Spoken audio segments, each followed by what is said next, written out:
بسم اللہ الرحمن الرحیم۔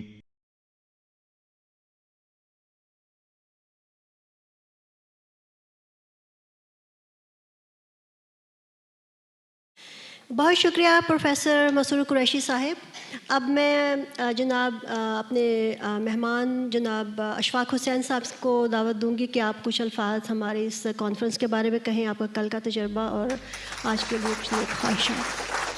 یہ دوسرے روز کے افتتاحی اجلاس ہے، تو اس میں ہمیں سب سے پہلے شکریہ ادا کرنا ہے آپ سب کی طرف سے جناب مسرور علی قریشی صاحب کا کہ انہوں نے اپنی ہمہ جہت شخصیت، جب آپ نے دیکھا کہ انہوں نے مختلف شعبے اخبار اور ٹیلی ویژن اور یوٹیوب وغیرہ میں تمام جو ہیں اس میں، لیکن ایک چیز اس میں مشترک پائی ہم نے، وہ ہے اردو زبان سے محبت۔ اب جب ہم اردو زبان کہتے ہیں تو وہ ایک صرف لینگویج کے طریقے سے نہیں، بلکہ وہ ایک بہت بڑی تہذیبی میراث اپنے اندر لے کر آتی ہے وہ زبان ہے۔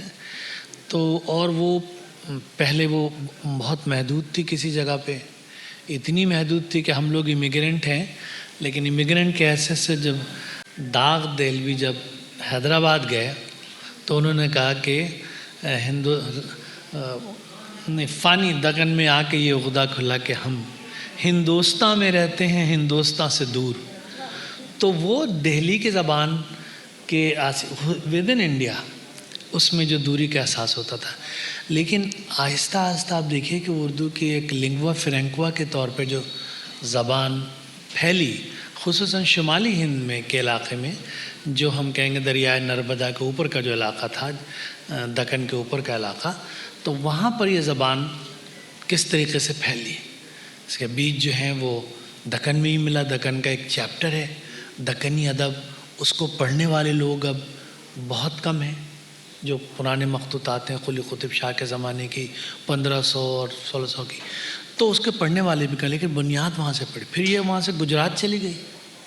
ہم ولی کو دکنی کہتے تھے، تاریخ نے ثابت کیا کہ وہ تو گجرات کے تھے، ولی گجراتی ہیں۔ آدمی کیا کہتے ہیں جو ان کے سیدھے تو مرد کا اعتبار کھوتی ہے، مفلسی سب بہار کھوتی ہے۔ یہ اتنی سادہ زبان میں ولی نے لکھا، تو چونکہ دہلی کے ساؤتھ میں تو ایک دم سے سب کو کہہ دے دکنی، تو لیکن اس سے اندازہ ہوتا ہے کہ پھر دیکھیے کہ یہ زبان جو ہے وہ لنگوا فریکوا کے طور پہ بڑھتی چلی گئی۔ تو ہمیں دیکھیے کہ پنجاب تک پہنچتے پہنچتے اس زبان نے ایسے معجزے پیدا کیے، بالکل آپ سیالکوٹ آج بھی جائیں تو بالکل مختلف ہیں، وہاں پہ جو ہے علامہ اقبال جیسا آدمی پیدا ہو گیا۔ تو وہ زبان جو پھیل رہی ہے، تو زبان کے پھیلنے کی بنیادی ایک وجہ یہ تھی اردو زبان کی کہ اس کا کیریکٹر جو تھا وہ سیکولر تھا، اور شاعری میں جو مقبولیت ہوئی دو وجہ سے ہوئی۔ زبان تو سب اچھی ہوتی ہیں، جو آپ کی ماں کی بولی ہے جو بھی ہے وہی سب سے اچھی ہے، یہ تو طے ہے ساری دنیا میں، جو ماں بولی ہے وہی سب سے اچھی بولی ہے۔ لیکن اس کے بعد ایک مرحلہ آتا ہے جو محبت کی زبان کا ہوتا ہے۔ تو اردو میں خصوصاً اس کی شاعری میں دو بڑی چیزیں مسرور صاحب مجھے میں محسوس کرتا ہوں ایک طالب علم کے حیثیت سے۔ پہلی بات تو تھی کہ اس کا اسٹرکچر جو ہے وہ ٹوٹل مقامی ہے، اور ہمیں بہت ہی غلط فہمیوں کی بنیاد پر ہمیں اردو اور ہندی کو بالکل دو الگ الگ زبانوں کے طور پہ ٹریٹ کرتے ہیں، لیکن دراصل یہ زبان ایک ہی ہے۔ میں اردو میں کوئی لفظ بول ہی نہیں سکتا ہوں، کوئی جملہ نہیں ادا کر سکتا ہوں جب تک کہ میں ہندی کی مجھے سپورٹ نہیں ہوں۔ ہمارا سارا اردو زبان کا اسٹرکچر جو ہے، جیسے کہتے ہیں دنیا میں جو ہے زبان کا ہم کیٹیگری دیکھیں گے تو 8 چیزوں پر ہوتی ہے زبان کی، یا تو ناؤن ہوگا، ناؤن، پروناؤن، ورب، ایڈورب، ایڈجیکٹیو، پریپوزیشن، یہ سب۔ اب ہم اس زبان کے اس پر رکھ کے دیکھیں تو ہمیں اردو اور ہندی کو ایک ہی زبان ماننا پڑتا ہے۔ اس کی وجہ یہ ہے کہ 2 ایریا ایسے ہیں، ایریا اردو زبان کے، ہندی اور اردو کے اختلاف کے، جہاں پر دونوں کی دنیایں الگ ہیں، صرف 2 علاقے زبان کے، باقی 6 کے 6 پورے جو ہیں میں بول ہی نہیں سکتا اردو جب تک کہ میں ہندی کا سہارا نہ لوں. اس لیے سب سے اہم چیز ہوتی ہے زبان میں ورب. ہماری زبان کے سارے ورب ہندی ہیں، ہندوستانی ہیں، اردو ہیں، ریختہ ہیں، جو بھی کہیں. کوئی فارسی نہیں ہے، کوئی عربی نہیں ہے. اب اسی طریقے سے ہمارے ایڈجیکٹیو، پریپوزیشن جو ہے، پروناؤن ہے، وہ، تم، یہ سب ایک ہی ہے. صرف فرق ہے 2 جگہوں پر. ایک تو ہے ناؤن پر، اسم جسے کہتے ہیں، تو وہ ضروری نہیں ہے زبان میں. مثلا میرا نام اشفاق حسین ہے، میرا نتھو سنگھ بھی ہو سکتا ہے، میرا نام جوگندر پال بھی ہو سکتا ہے. زبان سے اس کے کیا تعلق؟ تو نام جو ہے وہ بھی امپورٹنٹ نہیں ہے، آپ کچھ چاہے کر لیں. دوسری چیز جو ہوتی ہے زبان میں وہ ہے ایڈجیکٹیو. اب اگر ہم زبان کو دیکھیں، کسی بھی زبان کو دیکھیں، تو اس کا اسٹرکچر کو ہم ایسے فرض کریں کہ یہ ایک عمارت ہے. جیسے یہ عمارت ہے، یہ عمارت بننے کے لیے پہلے دیکھا جائے گا کہ اس کی فاؤنڈیشن کیا ہے.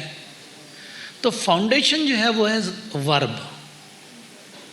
ورب جو ہے فاؤنڈیشن ہے، اس کے بغیر کوئی زبان نہیں ہوتی. پھر جو اس میں کام ہوتے ہیں، ڈیکوریشن، کھڑکیاں لگیں، ڈیکوریشن ہوا، یہ سب ایڈجیکٹیوز وہ آپ کو خوبصورت کرتا ہے کہ بہت اچھی ہے، اس لائٹ لگا لو، یہ سب گھر کو خوبصورت. لیکن گھر کے لیے ضروری نہیں ہے. یہاں 4 لائٹ کی جگہ 1 لائٹ بھی ہو سکتی تھی، نہیں ہے تو لالٹین بھی جل سکتی تھی. گھر ہے کیونکہ فاؤنڈیشن ہے اور دیوار ہے. اس طریقے سے زبان کو ہم دیکھیں تو ہماری زبان کا جو اسٹرکچر پورا ہے وہ ہندی ہے. تو ہم اگر ہندی اردو کو بہنوں کے طور پر ہے، سیاست نے اس کو الگ کر دیا، وہ اور بات ہے. ایک ہے 2 جگہ اختلاف ہوتا ہے. ایک تو نام پہ بتایا کہ آپ کا نام کچھ بھی رکھ لیں، دلی رکھ لیں، یا آپ جیسے بنارس ہے اس کا نام تھا، انہوں نے کہا وارانسی، اب کچھ پریا درشنی کچھ کر دیا ہے، جو چاہے آپ کر دیں. لیکن آپ جب کہیں گے، جملہ جب ہی پورا ہوگا جب آپ اس میں ورب اور چیزیں لگائیں گے. یہ الہ آباد تھا، اب اس کا نام یہ ہے، تھا، ہے. جب تک یہ نہیں کہیں گے، ہم لوگ انگریزی بہت بولتے ہیں نا اردو میں، یار اتنے سارے الفاظ ہیں، جہاں آپ نے ورب استعمال کیا اس کو اردو نہیں مانا جائے گا. کوئی بول چال نہیں.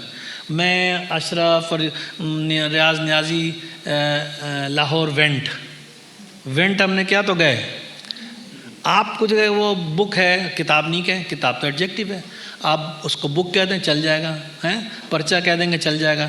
لیکن پڑھا تو پھر ہندی کے ورب کے بغیر تو نہیں ہوگا، جتنی چاہے انگریزی بولتے جائیں. دا مومنٹ آپ نے یوز کیا ورب ڈیفائن کرے گا کہ یہ زبان کیسی ہے. تو اردو کو پہلے ہمیں دیکھنا چاہیے. اسی لیے آپ دیکھیے اکیڈمک سطح پر اردو اور ہندی کو ایک ہی سمجھا جاتا ہے. تو یہ تو اس کا اسٹرکچر وائز ہے. اور زیادہ تر ہم جو ہیں ایڈجیکٹیوز کا استعمال کرتا ہے. خوبصورتی ہے نا، میری شخص بھائی 2 ہاتھ ہیں، ناک ہے، سب ہیں، لیکن میں نے جو کپڑے پہنے ہیں یہ میری چوائس کے ہیں.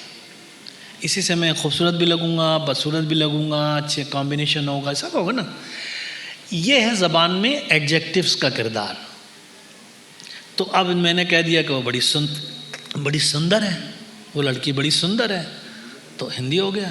میں نے کہا وہ لڑکی بڑی خوبصورت ہے، تو وہ لڑکی، آپ بدلتے رہیں، کچھ بھی کہتے ہیں، لیکن زبان آپ سب کہیں گے، ہندی کہیں گے یا اردو، جو چیز چاہے آپ کا کہہ دیجئے. لیکن جب آپ کہیں گے لڑکی سندر ہے یا لڑکی خوبصورت ہے تو آپ کا جملہ طے ہو جائے گا. اس میں جو ہے ہم نے اتنی انگریزی بولتے، کبھی کوئی بولتا ہے عابد رشید اور ریاض نیازی آر کہتا ہے؟ کوئی بھی نہیں کہہ سکتا، ایسا کوئی نہیں بولتا. زبان قبول ہی نہیں کرے گی. اب ایڈجیکٹیوز میں جو آتی ہیں چیزیں ہماری، اس میں داخل کر سکتے ہیں میری مرضی. میں اپنے گھر کے میں پیلا پردہ لگاؤں، نیلا پردہ لگاؤں. تو یہ فارسی اور عربی کے الفاظ جو ہمارے یہاں ہیں، یہ سب کے سب ایڈجیکٹیوز ہیں، سب کے سب ایڈجیکٹیوز ہیں، کسی اس کے نہیں ہے. تو اب ایک آدمی بولنے لگا، اس نے اپنی ویکیبلری میں، لغت میں، اس کی زبان میں اگر زیادہ وہ فارسی کے استعمال کرے تو کہیں گے یہ پرشینائز ڈکشن ہے. ہم تو کہتے بھی تھے پرشینائز ڈکشن، عربی کے لفظ بولے ہیں. ہماری زبان کا جو ہے، جو لنگوسٹک کے حساب سے جو آپ اس کا تجزیہ کرتے ہیں سائنٹیفک بنیاد پہ، یہ میں اس لیے تھوڑی سی ادھر ادھر کی باتیں کر رہا ہوں کہ وہ میں دیکھ رہا ہوں مسرور صاحب پریشان ہیں، ان کو دیر تک چلانا بھی ہے، تو انہوں نے مجھ سے یہ اشارتاً کہا ہے کہ کچھ وقت لوں. تو اگر آپ لوگوں کا بہت زیادہ وقت ہوگا تو میں بیٹھ جاؤں گا، لیکن تھوڑا فضا بنانے کے لیے. وہ ہوتا نا، وہ رمضان میں جو ہوتا نا صبح سحری کے وقت ڈھول پیٹا جاتا تھا، تاکہ لوگ جاگ جائیں. تو میرا اس وقت جو مجھے سب سے پہلے بلانے کا مقصد یہ ہے کہ تھوڑا سا ڈول وول بچا کے تھوڑی سی فضا پیدا کر دو ہے. تو دوسری چیز یہ ہوتی ہے زبان میں ہماری کہ ہمارا ایڈجیکٹوز بدل جاتا ہے. اچھا اب اس میں آپ دیکھیے کہ زبان کا کردار جو ہے اردو کا وہ ہے سیکولر. یہ بہت اہم چیز ہے.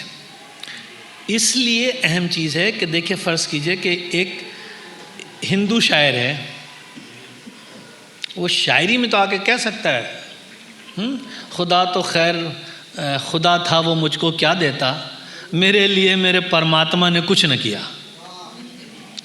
پنڈت ہری چند اختر کا ہے, خدا تو خیر خدا تھا وہ مجھ کو کیا دیتا, میرے لیے میرے پرماتما نے کچھ نہ کیا. کوئی اعتراض نہیں کرے تم نے خدا کو کہاں بلا دیا ہے. شاعری میں آپ کہتے ہو, کسی ہندو شاعر سے ہم نہیں کہیں گے وہ کعبے پہ کہے, شیخ پہ کہے. کہتے ہیں نا شیخ کا کیا مطلب, مسلم کیریکٹر. زاہد کا کیا مطلب, مسلم کیریکٹر. لیکن کسی ہندو شاعر پہ اعتراض نہیں شاعری میں. لیکن اگر نثر میں کہیں گے تو بلوا ہو جائے گا, یہ اسلام کے خلاف ہو گیا مذہب. شاعری میں کہہ دیجئے. اور آپ ہماری شاعری میں تو ہماری جو شاعری میں یہ پرشین روایت سے بھی تھا, ہندوستان میں اس روایت نے اور اپنے آپ کو آگے بڑھایا. تو ہمارے یہ جو زبان میں جو ہے وہ کیسے ہمارے جو اردو شاعری کی ایک روایت رہی ہے, عابد رشید صاحب کے لیے اردو شاعری کی ایک روایت رہی ہے ہماری کہ آپ خدا تک کو جو ہے جھنجھوڑ سکتے ہیں. فارسی میں تمام اہل ایران کا تھا کہ با خدا دیوانہ باشد با محمد ہوشیار. آپ پیغمبر کے بارے میں کچھ نہیں کہیے. یہ لکھا ہوا ایک فارمولا تھا جو صدیوں سے چلا آ رہا ہے, فرام پرشین ٹو انڈیا. تو آپ کچھ کہتے تو ہندو شاعر جو چاہے کہے, خدا کو کہیں, جنت کا مذاق اڑائے. ہمارے شاعر غالب نے جس طریقے سے, اقبال نے جس طریقے سے خدا سے جنت کا مذاق اڑایا, خدا کا مذاق, کسی نے اعتراض نہیں کیا, بچ کے جا. لیکن جہاں پہ تو نبوت پہ کسی نے کوئی بلاسفیمی کسی پہ الزام ہی نہیں ہے, نہ کسی نے کہا نہ کوئی الزام ہے, سب احترام کر, ہندو ہو مسلمان ہو. تو یہ وہ تھا. تو ہم کبھی ہندو سے توقع نہیں کرتے وہ آ کے کیا تقریر میں کہے گا کہ اسلام بہت بڑا مذہب ہے تو پھر ہمیں پریشانی ہوگی, جھگڑا ہو جائے گا. لیکن شاعری میں اگر اس نے کوئی خوبصورت طریقے سے کہہ دیا تو وہ نہیں, کیونکہ اردو شاعری کا کیریکٹر جو ہے وہ سیکولر ہے, اس کا سیکولر. اسی لیے ہمارے ہاں جو یہ ادب شاعری اور اس کا ہے وہ خانہ بنا دیا ہم نے, رسائی ادب بنا دیا ہے. تو نعت, مرثیہ, سلام, وہ فیلڈ ہی الگ ہے. یہ رسائی ادب. جب رسائی ادب کہہ دیتا ہم نے تک کہ اس میں کچھ چیزیں طے ہیں. بہت سی سطح پر ہم اس کو مرثیے اور نعت وغیرہ کو تھوڑا سا ادب سے نیچے تصور کرتے ہیں. اس کی وجہ یہ نہیں ہے احترام, اس کی وجہ یہ ہے کہ ادب میں ہمیشہ ایک سسپنس رہتا ہے کہ کیا ہو سکتا ہے. یہ ہیرو ہیروئن محبت کریں, اینڈ میں ہو سکتا ہے ان کی جدائی ہو جائے. فلموں میں جو دیکھتے ہیں کچھ بھی ہو سکتا ہے, وہ ہے کریٹیو آرٹ. لیکن رسائی ادب میں آپ کو پتہ ہے کہ اینڈ کیا ہوگا. کچھ بھی مرثیہ لکھیں, الٹیمیٹلی امام حسین کو قتل ہونا ہے 10 تاریخ کو, no matter what you do, ہے نا. نعت میں بھی آپ پیغمبر کے صفات جو تھیں ان میں اس کی تعریف ہی کر سکتے, پہلے سے پتہ ہے. جب آپ کہتے ہیں نعت پڑھ رہے ہیں آپ کو پتہ ہے یہ کیا پڑھے گا. لیکن غزل کو سے تو وہ کچھ بھی کہہ سکتے ہیں. آپ سننا چاہتے ہیں نا, جب تک وہ دوسرا میں سے قافیہ ردیف پہ نہیں پہنچے گا معنی نہیں سمجھ میں آئیں گے. تو یہ ایک کیریکٹر کہہ سکتے, اس میں ہمیں تھوڑی سی زبان میں وہ سب پیدا کرنی چاہیے, اس میں تھوڑا کشادہ دل ہونا چاہیے. دوسری چیز یہ ہوئی کہ جو اور زبانوں کے مقابلے میں کیوں اردو شاعری مقبول ہے, اس کی ایک وجہ یہ ہے کہ اس میں متبادل لفظ زیادہ ہیں. اس کی وجہ یہ ہوئی کہ کئی زبانیں جب آ گئی نا, اب جیسے مجھے کہنا ہے ایک مصرع, وزن تو سب کو پتہ ہے میٹر میں, آپ نے گانے سنتے ہیں, اگر میٹر میں کوئی ایک لفظ کم ہو تو وہ آپ کو لگ جائے گا کہ بے بہر ہے. اب میں شعر کہنے جانا تو مجھے اس میں لگانا ہے, تارے میں کہتا ہوں تو ایک لفظ کم ہے تو میں نے ستارے لگا دیا, سین لگا دیا, بڑھ گیا, وہ میٹر میں آ گیا. تارے کہہ دیا ہندی سے, ہندی میں کام نہیں ملا تو ستارے کر دیا فارس سے, اور وہ بھی نہیں ملا تو ہم نے عربی میں جا کے نجم لے لیا. تو یہ فریڈم اور زبانوں میں نہیں ہے, اور ہے تو اردو کے تعاون سے ہے, خوبی ہے. تو یہ اب انگریزی سے ہمارا مزاج نہیں ملتا, نو میٹر کتنی بھی شاعری کر لیں, مزاحیہ شاعری میں لگا دیجیے انگریزی, لیکن انگریزی سے غزل نہیں بنے گی, نہ نظم بن سکے گی. عنوان دے دیجیے آپ, ہو جائے گا, بنے گے. تو یہ اس قسم کی میرے خیال سے میں جب کچھ پتہ نہیں ہوگا آپ کو کس موضوع پہ بولنا ہو تو ادھر ادھر کی باتیں ہوتی ہیں، تو میں اجازت چاہوں گا میرے شکریہ.